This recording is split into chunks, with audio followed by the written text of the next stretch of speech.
ಮುಡಾ ಹಗರಣದಲ್ಲಿ ಸಿಎಂ ಸಿದ್ದರಾಮಯ್ಯ ಅವರಿಗೆ ಒಂದು ಹೈಕೋರ್ಟ್ನ ಪೀಠದಿಂದ ರಿಲೀಫ್ ಸಿಕ್ಕಿದ್ರೂ ಕೂಡ ಯಾಕೋ ಅದು ಈ ಕೇಸ್ ಬೆನ್ನು ಬಿಡ್ತಾ ಇಲ್ಲ ಅಂತ ಕಂಡು ಬರ್ತಾ ಇದೆ. ಇಡೀ ತನಿಖಾ ವರದಿಯನ್ನ ಆಧರಿಸಿ ಸುಪ್ರೀಂ ಕೋರ್ಟ್ಗೆ ಮೊರೆ ಹೋಗೋದಕ್ಕೆ ತೀರ್ಮಾನವನ್ನ ತೆಗೆದುಕೊಳ್ಳಲಾಗಿದೆ. ಮುಡಾ ಕೇಸ್ನಲ್ಲಿ ಲೋಕಾಯುಕ್ತ ಬಿ ರಿಪೋರ್ಟ್ ಅನ್ನ ಸಲ್ಲಿಸಿದಂತ ಹಿನ್ನೆಲೆಯಲ್ಲಿ ಸಿಬಿಐ ತನಿಖೆಗೆ ಕೋರಿ ಅರ್ಜಿಯನ್ನ ಹಾಕಿದ್ರು ಸ್ನೇಹಮಯಿ ಕೃಷ್ಣ ಅವರು. ಹೈಕೋರ್ಟ್ನ ಪೀಠ ಅದನ್ನ ಇಲ್ಲ ಆಗೋದಿಲ್ಲ ಅಂತ ಹೇಳ್ಬಿಟ್ಟಿತ್ತು. ಈಗ ಸುಪ್ರೀಂ ಕೋರ್ಟ್ಗೆ ಹೋಗೋದಕ್ಕೆ ಮೇಲ್ಮನವಿಯನ್ನ ಸಲ್ಲಿಸೋದಕ್ಕೆ ಮುಂದಾಗಿದ್ದಾರೆ. ಬಿಜೆಪಿ ಕೂಡ ಈ ಹೋರಾಟಕ್ಕೆ ನೆರವನ್ನ ಕೊಡುತ್ತೆ ಅಂತ ಹೇಳಿದ್ದಾರೆ. ರಿಪಬ್ಲಿಕ್ ಕನ್ನಡಕ್ಕೆ ಶಾಸಕ ಶ್ರೀವತ್ಸ ಅವರು ಎಕ್ಸ್ಕ್ಲೂಸಿವ್ ಆಗಿ ಹೇಳಿದ್ದಾರೆ. ಕೇಳಿ. ಶಾಸಕರಾದಂತಹ ಶ್ರೀವತ್ಸ ಅವರು ಇರುವಂತದ್ದು ಸರ್, ಈಗ ಮೂಡ ವಿಚಾರ ಸಂಬಂಧಪಟ್ಟಂತೆ ಲೋಕಾಯುಕ್ತ ಸಿದ್ದರಾಮಯ್ಯ ಸಂಬಂಧಪಟ್ಟಂತೆ ಬಿ ರಿಪೋರ್ಟ್ ಕೊಟ್ಟಿದ ನಂತರ ದೂರುದಾರ ಸ್ನೇಹಮಯಿ ಕೃಷ್ಣರಿಗೆ ಹೈಕೋರ್ಟ್ಗೆ ಸಿಬಿಐ ಕೋರಿ ಹಾಕಿದ್ದಾರೆ. ಈಗ ಏನ್ ಮುಂದೆ ನಡೆ ಏನು ಅಥವಾ ಏನು ಇದು ಏನು ಕಂಪ್ಲೀಟ್ ಆಗಿ ಸಿದ್ದರಾಮಯ್ಯದಿಂದ ಬಾರ್ ಆಗ್ತಾರಾ ಅಥವಾ ಏನು ಸಿಬಿಐ ಬಿ ರಿಪೋರ್ಟ್ ಇದಾಗುತ್ತಾ? ಲೋಕಾಯುಕ್ತದ ಬಿ ರಿಪೋರ್ಟ್ ಚಾಲೆಂಜ್ ಆಗುತ್ತೆ. ಯಾಕಂದ್ರೆ ಯಾವ ಅಬ್ಸರ್ವೇಷನ್ಸ್ ನಾಗಪ್ರಸನ್ನ ಸರ್ ಅವರು ಮಾಡಿದ್ರು, ಹೈಕೋರ್ಟಿನ ನ್ಯಾಯಮೂರ್ತಿಗಳು ಮಾಡಿದ್ರು, ಅದರ ವಿರುದ್ಧವಾಗಿ ಕೊಟ್ಟಿರೋದೇನಾದ್ರೂ ತೀರ್ಪು ಹೊರಗೆ ಬಂದ್ರೆ, ಅಂದ್ರೆ ಏನ್ ಲೋಕಾಯುಕ್ತ ರಿಪೋರ್ಟ್ ಅವರ ಅಬ್ಸರ್ವೇಷನ್ಸ್ ಅನ್ನು ಮೀರಿ ಇವರು ಅವರನ್ನ ನಿರಪರಾಧಿಗಳು ಮಾಡಿದ್ರೆ ಕ್ವಶನ್ ಮಾಡಲೇಬೇಕಾಗತ್ತೆ. ಯಾಕಂದ್ರೆ 42 ಗಂಟೆಗಳ ಕಾಲ ವಾದ ನಡೆದಿರೋದು. ಅವರ ಎದುರುಗಡೆ ಇದನ್ನ ತನಿಖೆ ಕೊಡ್ಬೇಕಾ ಬೇಡವಾ ಅಂತ ವಾದ ಮಾಡಿದ ನಂತರ ತನಿಖೆ ಕೊಟ್ಟಿರೋದು.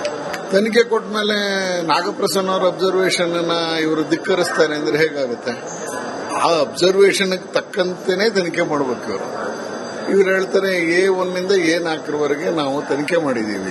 ಇವತ್ತಿನವರೆಗೂ A2 ಎಲ್ಲಿ ಮಾಡಿದ್ದಾರೆ ಅಂತ ಹೇಳಿಲ್ವಲ್ಲ, ಹೇಗಾಗುತ್ತೆ? ಆಯ್ತು, A3 ರಾತ್ರಿಯಾಗಿ ಭೇಟಿ ಮಾಡ್ತಾರೆ. ಈ ಎಲ್ಲವೂ ಪ್ರಶ್ನೆ ಬರುತ್ತೆ. ಹಾಗಾಗಿ ಲೋಕಾಯುಕ್ತದ ಕ್ವಶನ್ ರಿಪೋರ್ಟ್ ಏನ್ ಹಾಕಿದೆ ಅದನ್ನು ಕ್ವಶನ್ ಮಾಡುವಂತ ಸಂದರ್ಭದಲ್ಲಿ ಈ ಎಲ್ಲಾ ಅಂಶಗಳು ಪರಿಗಣನೆಗೆ ಬರುತ್ತೆ. ಈಗ ಸಿಬಿಐ ಕೋರಿ ಹೈಕೋರ್ಟ್ ಅಲ್ಲಿ ಹಾಕಿರುವಂತದ್ದು ಬಿಜೆಪಿ ಈಗ ನೆಕ್ಸ್ಟ್ ಬಿಜೆಪಿಗೆ ಯಾವ ರೀತಿ ಹೋರಾಟ ಮಾಡುತ್ತೆ? ಯಾಕೆ ನಿಮ್ ಕೂಡ ಪಾದಯಾತ್ರೆ ಮಾಡಿದ್ವಿ ನಾವು ಪ್ರಾರಂಭದಿಂದನೂ ಸಿಬಿಐ ಕೊಡಿ ಅಂತ ಹೇಳ್ತಾನೆ ಇದೀವಿ. ಈಗ ಈ ಅರ್ಜಿದಾರರ ಪರವಾಗಿ ನಿಂತ್ಕೋತೀವಿ. ಅವ್ರಿಗೆ ಏನೇನೆಲ್ಲ ಕಾನೂನಾತ್ಮಕವಾಗಿ ಸಹಾಯ ಮಾಡಬೇಕಾದಂತ ಸಂದರ್ಭದಲ್ಲಿ ಸಹಾಯ ಮಾಡ್ತೀವಿ ಮತ್ತು ಎಲ್ಲ ದಾಖಲೆಗಳನ್ನ ನಾವು ಒದಗಿಸಿದೀವಿ. ಮುಡಾ ಹಗರಣದಲ್ಲಿ ಸಿಎಂ ಸಿದ್ದರಾಮಯ್ಯ ಅವರಿಗೆ ಒಂದು ಹೈಕೋರ್ಟ್ನ ಪೀಠದಿಂದ ರಿಲೀಫ್ ಸಿಕ್ಕಿದ್ರೂ ಕೂಡ ಯಾಕೋ ಅದು ಈ ಕೇಸ್ ಬೆನ್ನು ಬಿಡ್ತಾ ಇಲ್ಲ ಅಂತ ಕಂಡು ಬರ್ತಾ ಇದೆ.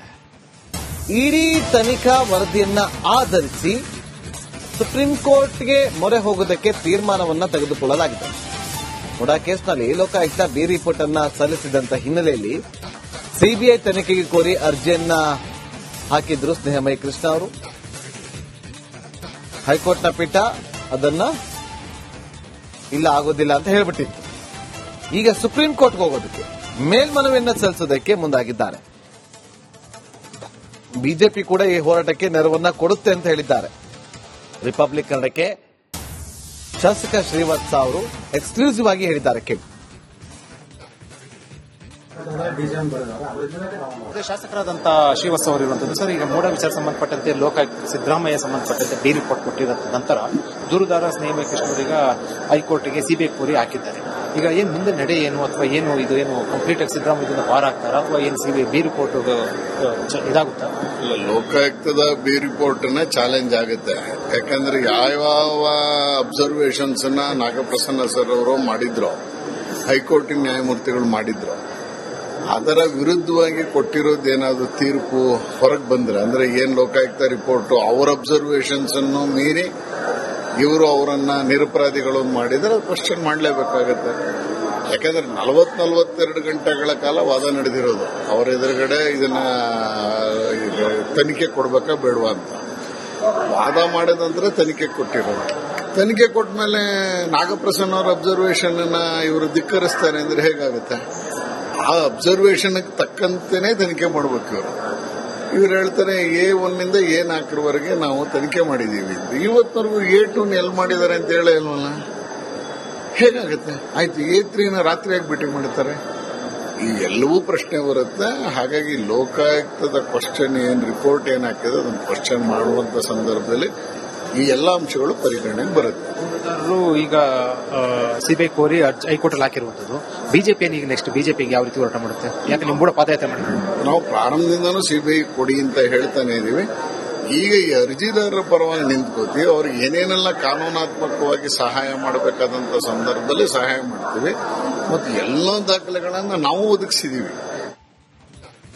ಮುಡಾ ಹಗರಣದಲ್ಲಿ ಸಿಎಂ ಸಿದ್ದರಾಮಯ್ಯ ಅವರಿಗೆ ಒಂದು ಹೈಕೋರ್ಟ್ನ ಪೀಠದಿಂದ ರಿಲೀಫ್ ಸಿಕ್ಕಿದ್ರೂ ಕೂಡ ಯಾಕೋ ಅದು ಈ ಕೇಸ್ ಬೆನ್ನು ಬಿಡ್ತಾ ಇಲ್ಲ ಅಂತ ಕಂಡು ಬರ್ತಾ ಇದೆ. ಇಡೀ ತನಿಖಾ ವರದಿಯನ್ನ ಆಧರಿಸಿ ಸುಪ್ರೀಂ ಕೋರ್ಟ್ಗೆ ಮೊರೆ ಹೋಗೋದಕ್ಕೆ ತೀರ್ಮಾನವನ್ನ ತೆಗೆದುಕೊಳ್ಳಲಾಗಿದೆ.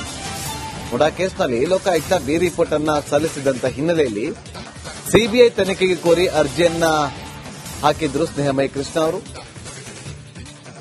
ಹೈಕೋರ್ಟ್ನ ಪೀಠ ಅದನ್ನ ಇಲ್ಲ ಆಗೋದಿಲ್ಲ ಅಂತ ಹೇಳ್ಬಿಟ್ಟಿತ್ತು.